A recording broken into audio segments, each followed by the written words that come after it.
నమస్కారం. ప్రత్యేక కార్యక్రమానికి స్వాగతం.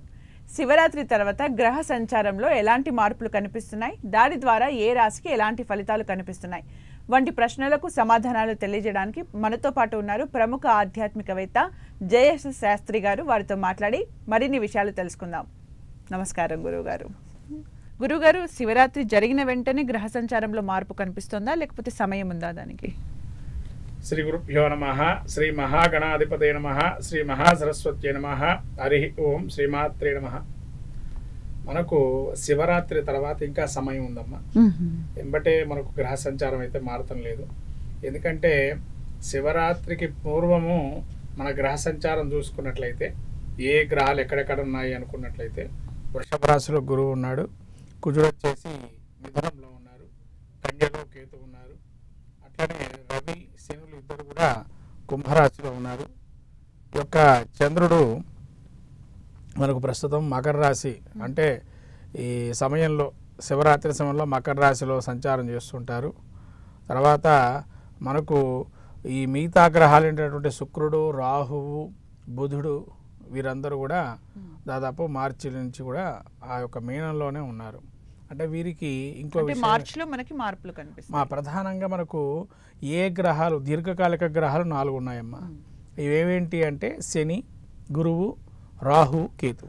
ఈ 4 గ్రహాలు ఏంటంటే శని ప్రతి 2.5 సంవత్సరాలకు ఒకసారి సంచారం చేస్తుంటారు ఒక రాశి నుంచి మరొక రాశికి. అట్లానే రాహు ప్రతి సంవత్సరానికి ఒకసారి సంచారం మారుతూ ఉంటుంది ఇంకో రాశికి. అట్లనే గురువు ప్రతి సంవత్సరంకి ఒకసారి మారుతూ ఉంటారు. మన పుష్కరాలు కూడా వస్తూ ఉంటాయి, దాన్ని పట్టుకొని దాన్ని నియమించుకొని. కాబట్టి ఇట్లా చూసుకున్నట్లయితే దీర్ఘకాలిక గ్రహాలు ఇవి మారుతూ ఉంటాయి. ఇంకా మిగతా గ్రహాలు ఏవైతే ఉన్నాయో, రవి అయితే ప్రతి నెల ఒకసారి, తర్వాత చంద్రుడు ప్రతి 2.5 రోజులకు కానీ మారుతూ ఉంటారు, 2.5 రోజులకి. కుజుడు వచ్చేసి మనకు 45 నుంచి 55 రోజుల మధ్యలో, మళ్ళీ బుధుడు కూడా అంతే 54-55 రోజుల మధ్యలో మారుతూ ఉంటారు. తర్వాత శుక్రుడు కూడా 54 రోజుల్లోపు మారుతూ ఉంటారు. అంటే వీరిద్దరు కూడా బుధుడు, శుక్రుడు ఎప్పుడు రవి అంటిపెట్టుకునే ఉంటారు, ముందు వెనకాల మధ్యలో, అంటే అంత కలిపిగానే ఉంటారు ఎప్పుడు కూడా. మిగతా గ్రహాలు అటు ఇటు ఉన్నా కానీ రవి, బుధ, శుక్రులు ఎప్పుడు రవిని అంటుపెట్టుకొని వెనక ముందర రాశుల్లోనే సంచారం చేస్తుంటారు. ఈ యొక్క గ్రహస్థితి చూసినట్టయితే మనకి ముఖ్యంగా ఈ యొక్క శుక్రుడు ఉచ్చస్థితిలో ఉన్నాడు అక్కడ మీన రాశిలో, బుధుడు నీచలో ఉన్నాడు. ఈ 2 గ్రహాలు కూడా అమూల్యమైనటువంటి కలిక. ఎందుకంటే వీటి వల్ల కూడా మనకు రాజయోగాలని ప్రాప్తమై ఉన్నాయి. శుక్రుడు ఒక గ్రహం నీచ, ఇంకో గ్రహం ఉచ్చలో ఉంటే కనుక దాని రాజయోగాన్ని మనం ప్రాచీనటువంటి జ్యోతిష్యంలో చెప్పబడింది. ఒకటే రాశిలో ఒక గ్రహం ఉచ్చ, ఒక గ్రహం నీచ అయ్యి ఒకటే స్థానంలో ఒకటే రాశిలో ఉంటే కనుక. అయితే వీటి వల్ల కొన్ని చెడు ఫలితాలు కొంతమందికి, కొన్ని మంచి ఫలితాలు కూడా ఉన్నాయి. అంటే దీనిలో ఉన్న విషయం ఏంటంటే ఇంకా కూడా మనం తీసుకున్నట్లయితే మీనంలో ఈ యొక్క గ్రహాలు 2 కలిసి ఉన్నాయి. అయితే ఇంకా శని కూడా రాబోయేటువంటి మార్చి 29 నుంచి కూడా దీర్ఘకాలిక గ్రహం, ప్రతి 2.5 సంవత్సరాలకు ఒకసారి మారేటువంటి గ్రహం అయినటువంటి శని కూడా మనకు మీన రాశిలో సంచారం చేస్తున్నాడు. అంటే ఇక్కడ ఉన్న విశేషం ఏంటంటే మనకు ఒక వర్గు ఉన్నదమ్మా. ఒక వర్గులు అంటే ఇప్పుడు మనకు ఒక గవర్నమెంట్ ఫార్మేషన్ కావాలంటే మెజారిటీ ఏదైతే చూసుకుంటామో దాన్ని బట్టి గవర్నమెంట్ ఫార్మేషన్ అవుద్ది. ఇక్కడ కూడా అంటే ఏంటంటే ఒక యోగం ఫార్మేషన్ కావాలి అంటే వాటి యొక్క సంబంధించినటువంటి గ్రహాలన్నీ ఒకటే కలయికలో ఉండాలి. అంటే ఇక్కడ ఏంటి వాటి ఏవే గ్రహాలు అంటే రవి, చంద్ర, కుజ, గురువులు, వీళ్ళ ముగ్గురు కూడా ఈ 4 కూడా ఒక స్థితికి చెందినవారు. అంటే వీళ్ళు అశుభంగా శుభంగా ఉన్న ఏదున్నా కానీ, వీరు పాపులైనా శుభులైనా కానీ ఈ గ్రహాలను ఒక కోవలోకి వస్తాయని చెప్పి మనకు ప్రాచీనంగా చెప్పబడింది. తర్వాత శుక్ర, శని, బుధుడు వీళ్ళు ఒక కోవలోకి వస్తారని. అంటే ఇక్కడ మిగతా గ్రహాలు రాహుకేతువుల యొక్క సంచారం చెప్పలేదు, అంటే ఛాయాగ్రహాలు కాబట్టి వాడి సంచారం చెప్పలేదు. కాబట్టి ఇక్కడ ఛాయాగ్రహాలైన వాడి యొక్క సంచారం ఏంటి అంటే వాళ్ళు కూడా రాహుకేతువులకి మనకు కలిసి ఉంటారు. అంటే ఎవరికి కలిసి ఉంటారు? శుక్ర, శని, బుధులకి కలిసి ఉంటారు. అంటే ఇక్కడ ఉన్న విషయం ఏంటి, మీకు గ్రహించాల్సిన విషయం ఏంటంటే మన గ్రహాల్లో రాజుగారు ఎవరయ్యా అంటే సూర్యుడు మనం చెప్పుకోబడింది. రాణి అంటే చంద్రుడని, కుజుడు సైన్యాధ్యక్షుడని, గురువు మంత్రి అని, శుక్రుడు కూడా మంత్రిత్వంలో ఉన్నవారని, తర్వాత బుధుడు అయితే కనుక వీటిని సపోర్ట్ చేసేటువంటి గ్రహం అని చెప్పి, తర్వాత ఈ రాహుకేతువులు దాని కింద ఉండేటువంటి సపరివారం, అంటే సైన్యానికి తగినటువంటి సహాయకూరాలు ఇచ్చేటువంటి గ్రహాలుగా చెప్పబడింది ఇప్పుడు కాలంలో. ఎందుకంటే రాహుకేతువులు ప్రత్యేకంగా మనకు ఎటువంటి ఫలితాలు పురాతనమైనటువంటి జ్యోతిష్యంలో లేవు, చాలా తక్కువగా ఉన్నాయి. వాళ్ళు పాప ఫలితాలా చెడు పరాశర మహర్షి తీసుకున్నట్లయితే మనకి ఈ రాహుకేతువులు ఛాయాగ్రహాలు. ప్రత్యేకంగా వీటికి కొన్ని స్వక్షేత్రాలని కొన్ని మిత్రక్షేత్రాలని అని ఎక్కడా చెప్పలేదు. స్వక్షేత్రాలు కొన్ని చెప్పారు కొంతమంది మతాంతరాల్లో, మహర్షులు కొంతమంది చెప్పారు, ఇంకొంతమంది ఏంటో దానిలో ఉచ్చనీచలు కూడా చెప్పారు. అంటే వాటి ప్రభావాలు కూడా అలానే ఉన్నాయండి. ఎందుకంటే మనకు ఏదైనా అనుభవపూర్వకంగా ఉండేటువంటి జ్యోతిష్య శాస్త్రం అంటే ఏంటంటే మనకు చూస్తున్న కొద్దీ దాని యొక్క పరిస్థితి ఏంటి, పరిణామాలు ఎలా చెందుతున్నాయి, ఏ పరిణామాలు వస్తున్నాయి అని తెలుస్తూ ఉంటుంది. అంటే సూచితమైనటువంటి శాస్త్రంగా చెప్పబడిందని అందరూ కూడా చెప్తుంటారు. కాబట్టి ఇక్కడ మనం ప్రత్యేకంగా తెలుసుకోవాల్సినటువంటి విషయం ఏంటంటే శనితో పాటు అక్కడ రాబోయే శని కూడా మారుతూ ఉన్నాడు కాబట్టి శుక్రబుధులతో కలిసి ఉన్నారు కాబట్టి మరి 3 గ్రహాలు ఒక కవకే చెందినటువంటివి మనం ఇందాక చెప్పుకున్నాం. మరి వీటి వల్ల యోగ అవయోగాలని ఉంటాయి. ఇప్పుడు శని బుధులు కలిస్తే ఒక యోగాన్ని ఇస్తారండి, శని శుక్రుడు కలిస్తే ఒక యోగాన్ని ఇస్తారు, మరి శుక్రబుధులు కలిస్తే ఒక యోగాన్ని ఇస్తారు. అంటే దాదాపు ఈ 3 కాంబినేషన్స్ గ్రహాలు ఏవైతే ఉన్నాయో యోగప్రదంగా కొన్ని జాతకాల్లో మనం చెప్పుకోవచ్చు. జాతకంలో కూడా అలానే ఉంటుంది. కాబట్టి యోగ అవయవాలు అంటే క్షేత్రాలు బట్టి కూడా ఉంటుందాం. ఇక్కడ మిత్రక్షేత్రాలు, స్వక్షేత్రాలు, తర్వాత మూల త్రికోణాలు, ఇలా రకరకాల టర్మినాలజీ ఉంటాయి. ఆ టర్మినాలజీని బట్టి మనం వాటి యొక్క గ్రహస్థితిని పీరియడ్ వరకు ఇట్లా చూసుకోవాలి గురుగారు. ఏదైనా యోగం ఉందంటే ఎంత కాలం వరకు ఉంటుంది అంటే ఇప్పుడు ఇక్కడ కూడా అండి ఆ గ్రహాలు మళ్ళీ వేరే రాశిలో సంచారం మార్పు చెందినాయి అనుకోండి, ఇంకా కాంబినేషన్ వెళ్ళిపోతుంది కాబట్టి ఇక ఆ గ్రహం కాంబినేషన్ అక్కడికి అయిపోతుంది. అంటే మ్యాక్సిమం ఉంటే కూడా ఎన్ని రోజులు ఉంటుంది ఈ కాంబినేషన్ అని అంటే 15 to 20 డేస్కే ఉంటుంది. దాని తర్వాత మళ్ళీ మార్పులు చేర్పులు జరుగుతుంటాయి. అంటే 15 to 20 డేస్ ఉంటాయి, కొన్ని నెల రోజులు ఉంటాయి, అప్పుడే వచ్చే గ్రహం ఉంటుంది. ఇప్పుడు శని చూడండి అప్పుడే ఆయన ఎంటర్ అవుతున్నాడు, కానీ శుక్రబుధులు ఆల్రెడీ ఉన్నారు అందులోనే. వాళ్ళు ఆల్రెడీ దానిలో ఫిబ్రవరి నుంచే దానిలో సంచారం చేస్తున్నారు. అంటే వాళ్ళకి 55 రోజులు ఇంకా దగ్గర పడుతూ ఉంటాయి. ఎందుకంటే ఫిబ్రవరిలో మీకు సుమారు శుక్రుడు అండ్ బుధుడు 7వ తారీఖు 11 తారీఖులు మారారు. అంటే మీరు 11వ తారీఖు నుంచి చూసుకున్నట్లయితే 55 రోజులు వేసుకోండి. 55 రోజులు అంటే ఇక్కడ ఒక 10 రోజులు, ఇక్కడ ఒక 15 రోజులు ప్లస్ ఒక మార్చి ఒక నెలంతా ఉంటుంది. అంటే దాదాపుగా మార్చి తర్వాత కూడా మీకు ఏప్రిల్ 14 వరకు కూడా అంటే వక్రగమనంలో ఉన్నారు మళ్ళీ శుక్రబుధులు. అంటే వక్రగమనం నుంచి రుజ్జు మార్గంలో ప్రయాణం చేయాలంటే వాళ్ళకి మళ్ళీ ఇంకొక 10 రోజులు యాడ్ అయ్యే అవకాశం ఉంటుంది. అంటే దీన్ని బట్టి చూస్తే మినిమం ఏప్రిల్ 15వ తారీఖు వరకు ఈ గ్రహ సంచారం మనకు ఉంటుంది అని చెప్పవచ్చు. మరి గ్రహాలు ఏంటి, మరి ఇక్కడ పరిస్థితి ఏంటంటే మీన రాశి వారికి ఏదైనా ఏలినాటి శని ప్రభావం మొదలయ్యింది. ముఖ్యంగా మనం మీన రాశి నుంచి చెప్పుకుందామండి, ఎందుకంటే మీనంలో సంచారం చేస్తున్నారు కాబట్టి జన్మస్థానంలో ఉన్నారు కాబట్టి అక్కడి నుంచి మొదలు పెట్టుకుందాం. ద్వాదశ రాశులకి మీనరాశి వారికి ఏంటంటే జన్మస్థలంలో శని సంచారం, ఏలినాటి శని ప్రభావంతో పాటు శుక్రబుధులు జన్మస్థానంలో ఉన్నారు. శుక్రుడు యోగప్రదంగా ఇస్తాడు ఫలితాన్ని మీనరాశి వారికి, బుధుడు మాత్రం అవయోగాన్ని ఇస్తాడు. ఎందుకంటే నీచ స్థితి కాబట్టి అవయోగాన్ని ఇస్తున్నాడు ఇక్కడ. కాబట్టి వీరికి ఎలా ఉంటుందయ్యా మీనరాశి వారి, అందులోనూ జన్మంలో రాహువు కూడా ఉన్నాడు ఇక్కడే. కాబట్టి ఈ అవయోగ యోగాలు చూసుకున్నట్లయితే ఫ్లక్చుయేషన్స్ ఉంటాయి. అంటే ఎక్కువగా ధనాన్ని ఎక్కువ ఖర్చు పెట్టే అవకాశం ఎక్కువగా ఉంటుందని, తద్వారా ఇంకోటి ఏంటంటే ప్రతిదీ వాళ్ళు పలుకుబడిని ఇన్ఫ్లుయెన్స్ని మాకు ఉన్నది స్తోమత ఉంది అని చెప్పి వాళ్ళు చెప్పుకునే పరిస్థితిగా ఏర్పడే స్థితి ఉంటుంది. ఎందుకంటే ఆ అవతల మనిషి రెచ్చగొట్టే స్వభావంగా మాట్లాడిస్తారు వీళ్ళతో. అలా ఏం చేసేస్తారంటే వీళ్ళు కూడా మేము చెయ్యాలా, లేకపోతే మనం మాట తప్పుతామేమో అని ఒక భయంతోనన్నా ఖర్చు పెట్టేస్తారు. తద్వారా ఏమవుతుందంటే ఆదాయానికి గండి పడుతుంది అప్పుడు. కాబట్టి మీన రాశి వారు ఎవరు ఎన్న మాట అన్నా ఏ మాట అన్నా కూడా పట్టించుకోకపోవడం అనేటువంటి పాయింట్ని దగ్గర పెట్టుకుంటే ఈ గ్రహస్థితి పెద్దగా ఇబ్బంది కలగకుండా ఉంటుంది. పట్టించుకున్నారా అనుకోండి ఇబ్బంది కలగజేసే అవకాశం ఉంటుంది. ఇవి సూచన మాత్రమే, ఎందుకంటే సూచించడం ధర్మం, శాస్త్రం నేర్చుకున్నారు సూచించాలి ఫస్ట్. ఎందుకంటే సూచిస్తే దాని అనుగుణంగా వాళ్ళు ఏం చేయాలా ఏంటి అనేది వాళ్ళకు తోస్తుంది, ఆలోచన జ్ఞానం బట్టి వాళ్ళు వెళ్ళొచ్చు ముందరికని. కాబట్టి మీన రాశి వారికి ఈ యొక్క గ్రహ సంచారం ఏదైతే కాంబినేషన్ ఉందో ఇది పెద్దగా ఫలితాన్ని ఇవ్వదు. తర్వాత మేషరాశి వారికి చూసుకుందామమ్మా. మేషరాశి వారికి చూస్తే కనుక వీరికి 12వ స్థానంలో శుక్ర బుధ శనులు కలుస్తున్నారు. ఆ మేషరాశి వారికి పరిస్థితి చూస్తే ఆర్థికంగా మాత్రం చాలా బలోపేతంగా ఉంటుంది, ఆర్థికంగా బలంగా ఉంటుంది. వాక్కు ధోరణి మాత్రం కొద్దిగా కష్టం.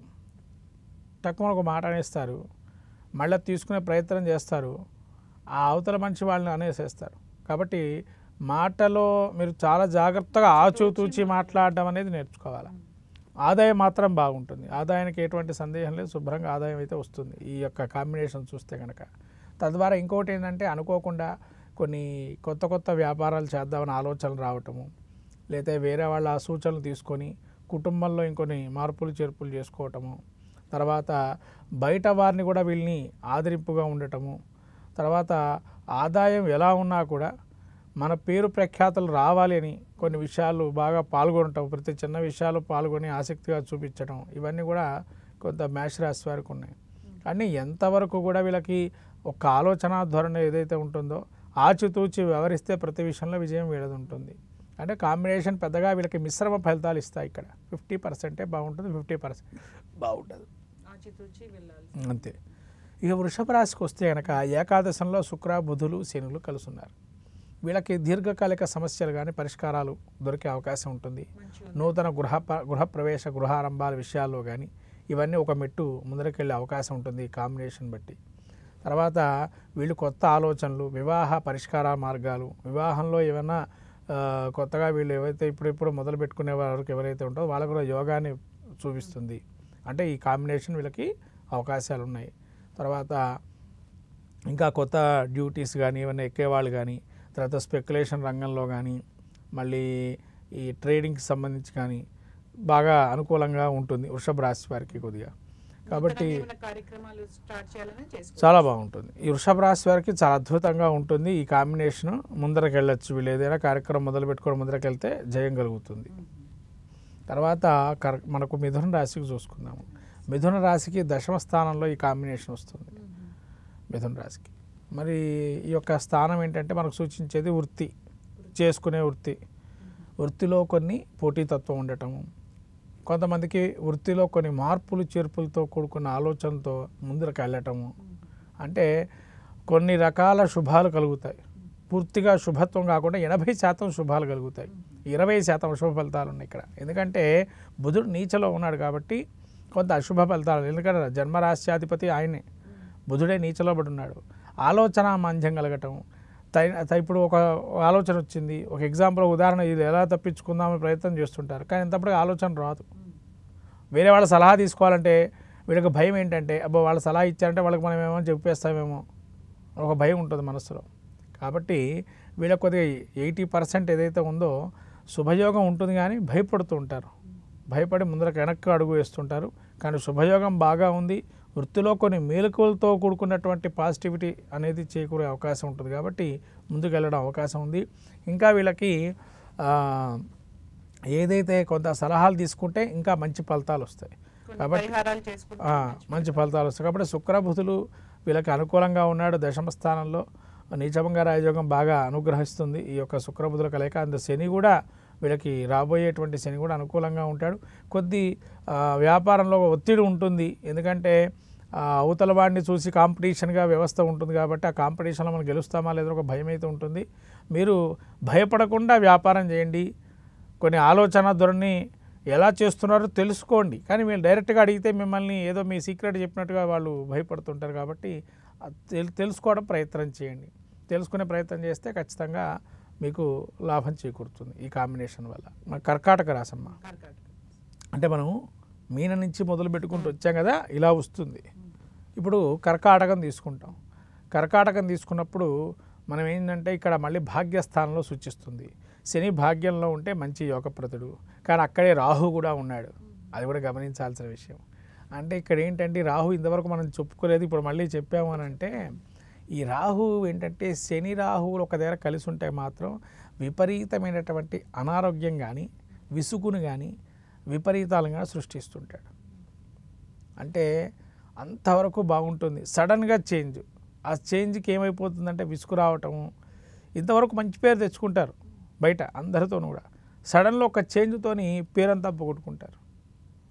కాబట్టి ఈ గ్రహ కాంబినేషన్లో శుక్రుడు మళ్ళీ బుధుడు భాగ్యంలో ఉన్నారు కాబట్టి కొంత అనుకూలమైన అంశంగా గోచరిస్తుంది. వీళ్ళు కొత్తదైన నిర్ణయాలు తీసుకోవటం, లేదా భూగృహ లాభాలు పొందటం, లేదా తద్వారా కానీ ఏదైనా భూగృహాలకు సంబంధించి కానీ ఏదో కొనుగోలు చేయటం కానీ, లేదా ఖరీదైన వస్తువులు కొనటం కానీ, అది కారు కావచ్చు, గృహోపకరణాలు కావచ్చు, అటువంటి ఏదైనా ఒక వస్తువులు కొనటం కానీ, లేదా బంగారం కానీ ఇటువంటి కొనే పరిస్థితి ఉంటుంది వీళ్ళకి.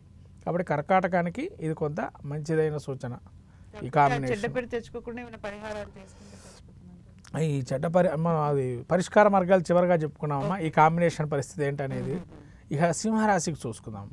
ఈ సింహరాశి వారి పరిస్థితి ఏంటంటే వీరికి అష్టమ స్థానంలో ఈ యొక్క గ్రహస్థితి ఉంటుంది. అంటే సింహరాశికి అష్టమ స్థానం అంటే మనం ఏం చెప్పుకుంటాము, అష్టమం అంటేనే కష్టాలు అని అంటాం. కానీ కొన్ని గ్రహాలు యోగాన్ని ఇస్తాయి. ఇక్కడ సింహరాశి వారికి ఏంటంటే ముఖ్యంగా పునర్వివాహాలు, అంటే మళ్ళీ వివాహాలు చేసుకునేటువంటి వారు కొంతమంది ఉన్నారు. రెండో మ్యారేజ్ చేసుకోవాలని ప్రయత్నం చేస్తున్న వాళ్ళకి మంచి అవకాశం ఇది. ఎందుకంటే శుక్రుడు బలంగా ఉన్నాడు వీరికి ఇక్కడ అష్టమ స్థానంలో.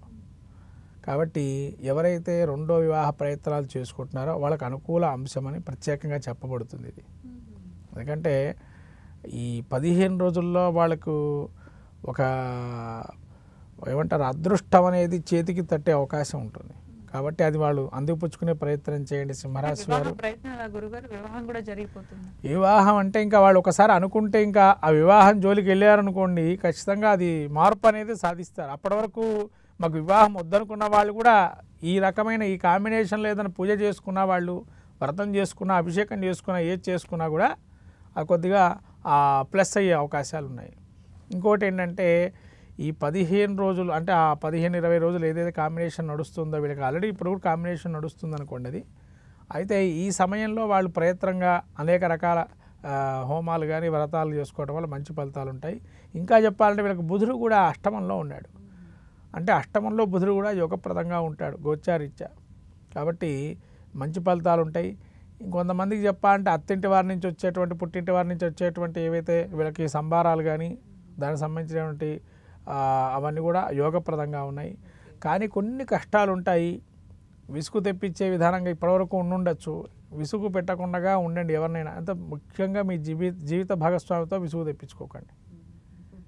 ఆయనతో విసుగు తెప్పించుకుంటే మాత్రం చాలా కష్టాలు అనుభవిస్తారు.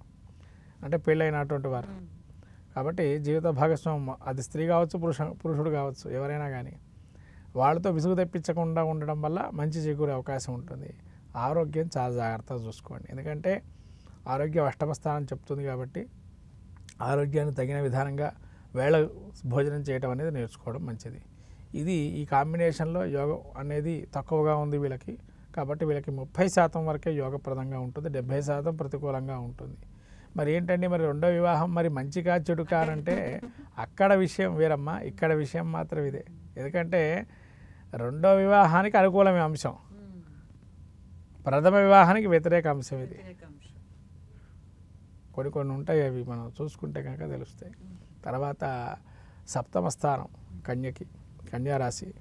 సప్తమ స్థానంలో ఎదుటి మనిషితో మాట్లాడేటప్పుడు చాలా స్వీట్ వాయిస్గా మాట్లాడడం, ఎదుటి మనిషితో మనం పని చేయించుకోవాలంటే వాళ్ళు ఏ విధంగా పని చేసుకోవటం నేర్చుకున్నట్లయితే వీళ్ళ పని సాధ్యమైపోతుంది. అంటే ఎదుటి మనిషి ఎవరితోనైతే మీరు మాట్లాడుతున్నారో, పని చేస్తున్నారు, ఇదివరకు వీళ్ళకి తెలుసుండే వ్యక్తే ఉండొచ్చు, తెలియని వ్యక్తి గురించి అయితే తెలుసుకునే ప్రయత్నం చేయాలి. అయితే తెలుసుకున్న వ్యక్తే కాబట్టి కొంత అనుకూలంగా తొందరగా పని సాధన చేసుకోవచ్చు. కానీ శని వచ్చినప్పుడు మాత్రం, ఈ సప్తమ స్థాన శని ఉన్నప్పుడు కొంత జీవిత భాగస్వామితో జాగ్రత్తగా ఉండడం మంచిది. ఎదుటి మనిషితో మాట్లాడేటప్పుడు ఒక టైప్ ఆఫ్ వైరాగ్యంతో మాట్లాడతారు వీళ్ళు. ఆ వైరాగ్యం ఎందుకు వస్తుందని అంటే కారణము ఇక్కడ రాహు కూడా ఉన్నాడు ఇక్కడ అదే స్థానంలో. ఈ రాహు ఉన్నంతకాలం వీళ్ళకి వైరాగ్యము అనేది ఉంటుంది. అంటే జీవితంలో నేను ఇంతేనా, నేను పైకి రాలేనా, ఏదో కోల్పోయిన వ్యక్తిలాగా ఉంటారు. ఆత్మవిశ్వాసం ఉండదు, ఆ సెల్ఫ్ కాన్ఫిడెన్స్ అనేది పోతుంది, మనోధైర్యం పోతుంది. మనోధైర్యంగా ఉండాలి.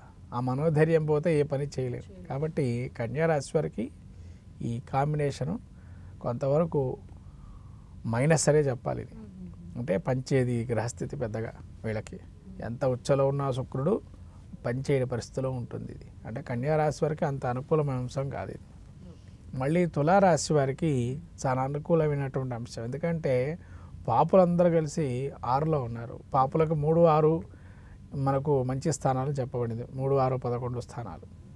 ఎట్లయితే వృషభానికి యోగప్రదంగా ఉందో తులకు కూడా అదే యోగప్రదంగా ఉంటుంది కాంబినేషన్. అంటే ఏదైనా కానీ సమస్య పరిష్కారం అనేది చాలా అద్భుతంగా ఉంది. తర్వాత ఒక చాకచక్యమైనటువంటి తెలివితేటలతో వీళ్ళు ముందరకు వస్తారు. తర్వాత ఏదైనా కానీ వీళ్ళు అంటే రుణ రోగాదులు కానీ శత్రువులు కానీ వాటిని జయించే అవకాశం ఎక్కువగా ఉంటుంది. అది రోగం కావచ్చు, శత్రువుల్ని కావచ్చు, రుణాన్ని కావచ్చు. రుణాన్ని ఎలా జయిస్తాడండి తీసుకుంటే అంటే కాన్ఫిడెన్స్ లెవెల్స్ పెంచుకుంటాడు. ఇప్పుడు అప్పు తీసుకుంటున్నాం, వీడికి తీర్చే ఒక శక్తి సామర్థ్యం ఉందా తెలుసుకోవాలి కదా మొదలు. తను తెలుసుకుంటాడు, కష్టపడాలి, రుణం తీసుకుంటాం కష్టపడాలి, ఇంకంతే. ఆ కమిట్మెంట్ అనేది ఉంటే కనుక పైకి వస్తాడు. అంటే ఈ కమిట్మెంట్ ఇప్పుడు 2.5 సంవత్సరాలు ఉంటుంది. ఎందుకంటే శని బలంగా ఉన్నాడుగా, 2.5 సంవత్సరాల కమిట్మెంట్ ఉంటుంది. ఇక ప్రయత్నం చేయాలా, కష్టపడాలా. ఈ శ్రమకారకుడు ఎవరయ్యా గ్రహాల్లో అంటే శని. శ్రమని బాగా పెట్టేటువంటి వారు. అంటే శ్రమతో నీదొక్క నైపుణ్యాన్ని షార్ప్నెస్ చేస్తాడు శని. అంతేగాని భయపడక్కర్లేదు శని అనగానే మనం. శని అది ఇంకా మన స్ట్రాంగ్గా నిలబెట్టే ప్రయత్నం చేస్తాడు. అది మనం నేర్చుకోవాలి. శని దగ్గర నుంచి నేర్చుకోవాల్సిన విషయం ఏంటంటే అందరూ కూడా చెప్పేది ఏంటంటే శని కర్మకారకుడు అని చెప్తాడు. మన షార్ప్నెస్ చేసే తెలివి కూడా ఆయన నుంచే మనం నేర్చుకోవాలి.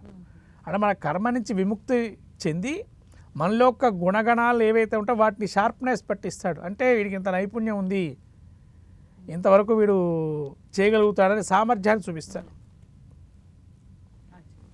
ఈ విధంగా చాలా అనుకూలంగా ఉంటుంది ఈ తులారాశి వారికి. తర్వాత ఇంకా మళ్ళీ మనము వృశ్చిక రాశికి చూసుకుందాం. ఈ వృశ్చిక రాశికి చూస్తే కనుక ఈ వృశ్చిక రాశికి చూస్తే చాలా అనుకూల అంశంగా మనం గోచరిస్తుంది. వృశ్చిక రాశి వారికి పంచమ స్థానం ఉంది. ముఖ్యంగా వీళ్ళు ఏదైతే ఉందో సంతాన రీత్యా ఇబ్బందులు పడుతున్నారో వాళ్ళకి వృశ్చిక రాశిలో శని సంచారం ఏదైతే మూర్తి నడుస్తుందో వీళ్ళకి శని యొక్క యోగప్రదంగా ఉంటే రాశి చక్రంలో అంటే గ్రహ కుండల్లో గనక జన్మజాతకంలో ఈ యోగాన్ని ఇస్తాడు. ఇక్కడ అదేంటండి యోగం ఎందుకు ఇస్తాడు? పంచమంలో శని ఉంటే కనుక సంతానం కోసం చాలామంది వేచి ఉన్నారు ఇప్పటిదాకా. వృశ్చిక రాశి వారు చాలామందికి కొంతమంది సంతానం లేదు. అంటే ఉన్న వాళ్ళకు ఉన్నారు, లేని వాళ్ళు నేను ఇప్పటివరకు చాలా వరకు చూశాను. జాతకాల పరిశ్రమలోకి వస్తాయి కాబట్టి వాళ్ళకి ఇది ఒక మంచి అంశము. శుక్రబుధుల కాంబినేషన్ కలిగింది. ఇక్కడ మీరు ముందరికి వెళ్ళడానికి ఒక మంచి అవకాశం దొరికింది. మీ కర్మని ఇక్కడి నుంచి తీసేసి పునః మళ్ళీ మీకు ఒక నూతనమైనటువంటి కార్యక్రమాలు ఏర్పాటు చేయడానికి శని పంచమస్థాన సంచారం చేస్తున్నాడు అనుకోవచ్చు. అందులో అర్ధాష్టమం వెళ్ళిపోయి పంచమంలోకి వస్తున్నాడు. ఒక యోగమైనటువంటి చిన్న విషయాన్ని మీకు వదిలేసి వెళ్ళే అవకాశం కూడా శని ఉంటుంది. ఈ చతుర్థాష్టమ శని అంత యోగప్రదంగా ఉంటుంది వెళ్ళేటప్పుడు. కాబట్టి వృశ్చిక రాశి వారికి వెళుతూ శుభాన్ని ఇవ్వడం అయితే ఖాయంగా చెప్పవచ్చు వృశ్చిక రాశి వారికి. కాబట్టి మీకు వెళుతూ శుభాన్ని ఇచ్చినా వెళ్ళిన తర్వాత అశుభాన్ని ఇస్తారా అని మీ యొక్క మనసులో ఉండొచ్చు. కానీ శుక్రబుధుల కాంబినేషన్ ఉన్నంత కాలం మిమ్మల్ని ఏ ఇబ్బంది ఉండదు. తర్వాత కూడా పంచమ స్థానంలో ఉండడం శని వల్ల షార్ప్నెస్ అనేది సంతానానికి ఇస్తాడు. మీ సంతానానికి మంచి యోగం మళ్ళీది. మీకు యోగం ఉండకపోయినా వృశ్చిక రాశి వారి యొక్క సంతానానికి యోగప్రదంగా చెప్పవచ్చు. ఇది వాళ్ళ సంతానానికి యోగం ఇది. ఎందుకంటే నూతనమైన గృహప్రవేశాలు, గృహారంభాలు కానీ, వివాహాది శుభ కార్యక్రమాలకు కానీ, సంతానానికి కానీ వీళ్ళ సంతానానికి యోగప్రదంగా ఉంటుంది ఇది.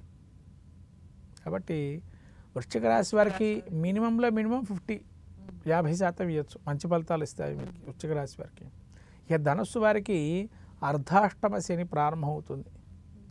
అర్ధాష్టమ శని ప్రారంభమై అట్లానే శుక్రబుధుల కాంబినేషన్తో ఉంది కాబట్టి వీళ్ళకి విందులు వినోదాలు పాల్గొనటం అవన్నీ చాలా బాగుంటుంది. కుటుంబంలో కూడా ప్రీతికరంగా ఉండటం అవన్నీ విషయాలు బాగున్నాయి. కానీ ఎక్కడ పోతుంది వీళ్ళకి అంటే వ్యాపారంలో వీళ్ళని బాగా దగ్గర దాకా ఉండి ఇబ్బంది పెట్టే గుణం కొంతమందికి ఉంటుంది. వాళ్ళ నుంచి దూరంగా ఉండండి, అదొకటి చెప్పే సూచన. అర్ధాష్టమ శని వచ్చిందని చెప్పి మిమ్మల్ని భయపడక్కర్లే. మీలో ఉన్న నైపుణ్యము, మీలో ఉన్న తెలివితేటలు, మీలో ఉన్నటువంటి స్కిల్ పవరు, ఆ డెవలప్మెంట్ని తీయటానికి శని అక్కడికి వచ్చాడు అనుకోవాలి. అంతే తప్ప మీరు ఎంతవరకు చేయగలుగుతారు, ఒక వ్యాపారవేత్తగా ఉన్నారు, ఎంతవరకు మీరు చేయగలుగుతారు, మీ స్టామినా ఏంటనే తెలుసుకునే ఒక రహస్యం ఇదే మీకు ఇదే టైం. తర్వాత ఎవరైతే వృత్తి వ్యాపారాలు చేసేవాళ్ళు ఉన్నారు, వృత్తి వ్యాపారాలంటే వృత్తిగా ఎంచుకొని కొన్ని చేసేవాళ్ళు ఉంటారు కదా, వాళ్ళకి కొద్దిగా స్తబ్దుగా ఉంటుంది. పోటీతత్వం అంటే ఎదుటి మనిషి నుంచే పోటీని ఎదుర్కొని ఉంటారు. అది కూడా ఒక పోటీయే కదా. ఎదుటి మనిషిని మాకన్నా ఎక్కువ చెప్పాయంటే మనం ఎలా ఉండాలి అనేది అది కూడా పోటీ. అక్కడ కూడా మీరు షార్ప్నెస్ పెరిగే అవకాశం ఉంటుంది. అప్పుడు మొత్తం మీద ఇది ఒక ధనుసు రాశి వారికి ఏంటంటే అశుభ ఫలితాలే ఉంటాయి. కానీ ఇక్కడ ఏంటంటే నైపుణ్యాన్ని పెంచే అవకాశం ఉంటుంది. అదొక్కటే ప్లస్ పాయింట్. అంటే 20% వరకే బాగుంది, మిగతా 80% బాగాలేదు ధనుసు రాశి వారికి. మకర రాశి వారికి తృతీయంలో శని శుక్ర బుధులు కాంబినేషన్ అండి. ఇక్కడేంటంటే ఇప్పటి వరకు వీళ్ళని వ్యతిరేకించిన వాళ్ళు సహకరించడం, ఇప్పటి వరకు వీళ్ళకి ఆస్తి తగాదాలు ఉన్నా అవి ఒక కొలిక్కి రావటం, ఇప్పటి వరకు వీళ్ళకి అనేక రకాల ఇబ్బందులు ఉంటాయి. అంటే ఒక ఇండివిజువాలిటీని క్రియేట్ చేసుకునే అవకాశం వీళ్ళకు ఉంటుంది. అది ఇప్పుడు అట్లా ఉండదు. వీళ్ళని కావాలని కోరుకునేవారు ఎక్కువగా వస్తుంటారు. ఇప్పుడు వీళ్ళొక సలహాలు కానీ సూచనలు కానీ వీళ్ళకు ఒక మంచిదైనట్టు బాట అంటే వే అనేది ఏర్పడే అవకాశం ఉంటుంది, ఒక దారి అనేది ఇక్కడ. అంటే ఇప్పటివరకు ముళ్ళ బాటలో ఉన్నారు వీళ్ళు, ఒక పూల బాటగా వెళ్ళే అవకాశం ఉంటుంది. కాబట్టి ఎంచుకునే మార్గాన్ని మాత్రం ఎంచుకోవాలి. మళ్ళీ మళ్ళీ పూల బాట నుంచి ముళ్ళ బాటకి వెళ్ళకూడదు. కాబట్టి ఇప్పటివరకు కొంచెం స్ట్రాంగ్గా సెట్ చేసుకోవాలి. ఇప్పుడే కరెక్ట్ నిర్ణయం తీసుకోవాలి. ఇప్పటిదాకా అనుభవించారు బాగా, అది మంచి కావచ్చు చెడు కావచ్చు, కానీ మళ్ళీ మంచి కానీ చెడు కానీ ఒక డైలమా సృష్టించే వైజంక్షన్ లాగా వస్తుంది ఇప్పుడు ఇక్కడ. దీన్ని మాత్రం సెలెక్ట్ చేసుకుని వెళ్తే కనుక మంచి ఫలితాలు ఉంటాయి. అంటే దాదాపు వీళ్ళకి 80% మంచి ఫలితాలు ఉంటాయి, ఒక 20% అశుభ ఫలితాలు ఉంటాయి. కారణం ఏంటి అంటే ఇక్కడ కూడా అశుభ ఫలితాలకు కారణము ఈ రాహు ద్వితీయంలోకి వస్తున్నాడు వీళ్ళకి తర్వాత కాలంలో. అప్పుడు ధనానికి సంబంధించి ఇబ్బందులు పడే అవకాశం ఉంటుంది. అయితే వీళ్ళని కొంతవరకు మనవాళ్ళు అనుకున్న వాళ్ళు కొన్ని ఇబ్బంది పడే అవకాశం ఉంటుంది. కాబట్టి అదొక్క సూచన వీళ్ళకి రాబోయే కాలంలో చూసుకోవాలి. మిగతా అన్ని విషయాలు బాగుంటాయి. మకర రాశికి కాంబినేషన్ కావచ్చు, శని యోగప్రదంగా మంచి ఫలితాలు ఇస్తున్నాడు తృతీయ స్థానంలోకి వెళ్ళి కూడా రాబోయేటువంటి శని సంచారం చూస్తే కనుక. ఇక కుంభరాశి అండి చివరగా, ఎందుకంటే మెయిన్ రాశి చెప్పుకున్నాం జన్మస్థానంలో ఇదివరకు, కుంభరాశి మనం చివరగా చెప్పుకుంటున్నాం. ఇక 11 వీళ్ళకి 2వ స్థానంలో గోచరిస్తుంది ఈ శని. అంటే వీళ్ళకు బరువుని తీసి పక్కకు పెట్టినట్టుగా ఉంటుంది ఒక్కసారిగా. అంటే ఇప్పటివరకు 1000 ఏనుగుల బలం మీద పడినట్టు ఉంటుంది. ఎందుకంటే ఏళ్ళనాటి శని ప్రభావం ఎలా ఉంటుందంటే మనిషిని అనేక రకాలుగా ఇబ్బంది పెడుతూ ఉంటాడు ఆయన. అంటే కర్మాన్ని విముక్తి చెంది బయటపడేయాలి, మళ్ళీ వాడికి ఒక మంచిదైనటువంటి మార్గాన్ని సూచించాలి, ఆయన ఈ విధంగా మంచి మార్గంలోకి వెళ్ళు అని ఆయన చూపిస్తుంటాడు. కాబట్టి ఇక్కడ ఏంటంటే ఇప్పటివరకు అనుభవించింది చాలు నాన్న, ఇంకా నువ్వు చేసుకోవాల్సింది ఏంది, ఎలా కృషి చేయాలి అనేది వాడికి చూపిస్తుంటాడు. ఇప్పుడు ఇక్కడి నుంచి 2వ స్థానానికి వెళ్తున్నాడు కాబట్టి. అంటే ఇక్కడి నుంచి నీవంటే ఏంది, నీ కుటుంబంలో ఏంటంటే ఏంది, నువ్వు బయట ఎలా సంపాదించగలుగుతావు, నీకు ఏ విధంగా నీ యొక్క యశస్సు కీర్తి లాభాలు ప్రతిష్ఠితం ఎలా చేసుకుంటావు అనేటువంటిది వీరికి ఇప్పుడు ఇక్కడి నుంచే ప్రారంభమవుతుంది. కుంభరాశి వారు ఇప్పటివరకు బాగా విపరీతమైనటువంటి శిరోవేదన కావచ్చు, కాళ్ళ నొప్పులు కావచ్చు, ప్రతి అనారోగ్యమైనటువంటి సూచనలు బాగా ఉండొచ్చు. అనారోగ్యం కావచ్చు, ధనంకు సంబంధించి కానీ ఇవన్నీ మూల త్రికోణం నుండే మంచి ఫలితాలు కూడా ఇచ్చిన రోజులు ఉన్నాయి కొన్ని. శని మూల త్రికోణం అది కుంభరాశి యాక్చువల్గా. కాబట్టి కానీ మీనంలో ఎప్పుడైతే ప్రవేశిస్తున్నాడో శుక్రబుధుల కాంబినేషన్ కూడా ద్వితీయంలో ఉంది కాబట్టి కుటుంబంలో ఒక మంచి జరిగే అవకాశము, కుటుంబంలో ఒక కొత్త వ్యక్తులు వచ్చే అవకాశము, తద్వారా కుటుంబంలో వీళ్ళకి మంచి పొందే అవకాశం, ధనం కూడా ఆదాయం పెరగటం, ఏ విధంగా పెంచుకోవాలనేది ఆలోచన జ్ఞానం పెరగటము, 10 మందిలో వీళ్ళకి ఇప్పటివరకు పేరు ఏదైతే పోగొట్టుకున్నారో మళ్ళీ పునః పేరు రావటం, ఇవన్నీ కుంభరాశి వారికి యోగప్రదంగా ఉంటుంది. అంటే వీళ్ళకి 50% 100లో 50% ఇవ్వచ్చు మిశ్రమ ఫలితాలుగా. కాబట్టి కుంభరాశి వారికి కూడా యోగప్రదంగా ఉంటుంది 50% వరకే. మొత్తం మీద మనం ద్వాదశ రాశి పరిస్థితి తెలుసుకున్నాం కాబట్టి ఏ రాశులకైతే బాగాలేదనుకుంటున్నామో ప్రస్తుతంగా ఆ రాశుల వారందరూ కూడా రాబోయే శని సంచారం దృష్టిలో పెట్టుకొని ముఖ్యంగా శివాలయాలు కూడా వైష్ణవ దేవాలయాలకు వెళ్ళి అర్చనాది కార్యక్రమాలు కానీ లేదా తనకు తాను ఇంట్లో చేసుకునే విధానంగా అంటే శివుడికి అభిషేకము, విష్ణు సహస్రనామ పాలన నిత్యం చేసుకోవటం అనేది మంచిది. శుభ ఫలితాలు ఇచ్చే గ్రహాలకు ఏదైతే శుభరాశులుగా ఉన్నటువంటి వారికి ఇంకా మెండైన ఫలితాలు కలగాలన్నా విష్ణు సహస్రనామ పాలన చేసుకోవడం కూడా వాళ్ళకి మంచిది. విష్ణు సహస్రనామ పాలన ఎందుకు అనంటే ఇక్కడ శని ప్రసన్నమయ్యేది ఒక్క విష్ణుమూర్తి అనుగ్రహంతోనే. కాబట్టి ఇక్కడ మనం చూడాల్సిన విషయం కూడా శని అష్టోత్తరంలో మనకు విష్ణుప్రియాయ నమః అని ఉంటుంది. అంటే విష్ణుమూర్తికి చాలా ప్రియత్వంగా ఉంటాడు. అందుకని విష్ణు భక్తుల జోలికి తొందరగా పోడు శనేశ్వరుడు. కాబట్టి శని అనుగ్రహం కలగాలంటే మనకు విష్ణుమూర్తిని, అట్లానే శివుడు కాలానికి అతీతుడు. శివరాత్రి రోజు ప్రత్యేకంగా చేయవలసిన ఏమైనా ఉన్నాయి గురుగారు? అంటే ఇక మాస శివరాత్రుల్లో వచ్చినప్పుడు ఏం చేయాలంటే శివుడికి అభిషేకం చేసుకోవచ్చు, శని పాశుపతం చేయొచ్చు, అఘోర పాశుపత హోమాలు చేయొచ్చు, అఘోర పాశుపతంగా పారాయణం చేసుకోవచ్చు, భస్మంతో అభిషేకం చేయొచ్చు. ఇవన్నీ శని ప్రీతిగా కూడా చేయొచ్చు, శని యొక్క అనుగ్రహాన్ని పొందటానికి. కానీ ఇవన్నీ కూడా మనకు రాబోయేటువంటి ఈ గ్రహ మార్పులు, యోగానికి కొన్ని అవయోగాలు 2 ఉన్నాయి. అవన్నీ కూడా మన ద్వాసరాశులకు ఈ విధంగా చెప్పబడింది. శక్తి ఉన్నవాళ్ళు శుభ్రంగా హాయిగా నవగ్రహ హోమం చేసుకోవటం మంచిది. శక్తి లేని కనీసంగా ఆ ప్రదక్షిణాలు కానీ, లేతే విష్ణు సహస్రనామం పారాయణం చేసుకోవటం కానీ, లేతే దేవాలయ క్షేత్ర దర్శనం చేసుకోవటం కానీ చేయటం మంచిది. గురుగారు చాలా చక్కగా వివరించినందుకు రాశిలో ఫలితాలు, అలాగే ఎలాంటి పరిహారాలు చేయాలో కూడా చక్కగా వివరించినందుకు ధన్యవాదాలు గురువు. నమస్కారం. శివాజీ గురవే నమః. చూశారు కదండి, ఇది వాళ్ళ ప్రత్యేక కార్యక్రమం. మరో అంశంతో మళ్ళీ కలుద్దాం. Keep watching 10 TV.